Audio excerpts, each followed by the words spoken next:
কোথায় যাবে চাচা এগুলা? খুলনা যাবে। এখন দাম কেমন পাটের? 2800 2900। এই কি সরাসরি মেলে দিচ্ছেন?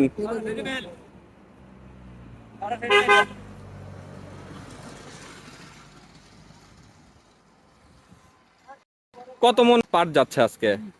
300 মন, 315 মন। এগুলা কি আমাদের এই বগুড়ারই বিভিন্ন বাজার থেকে কেনা আর কি? দেখছেন অর্থকরী ফসল পাটের যে চালান বগুড়া থেকে খুলনায় যায় তার একটি দৃশ্য।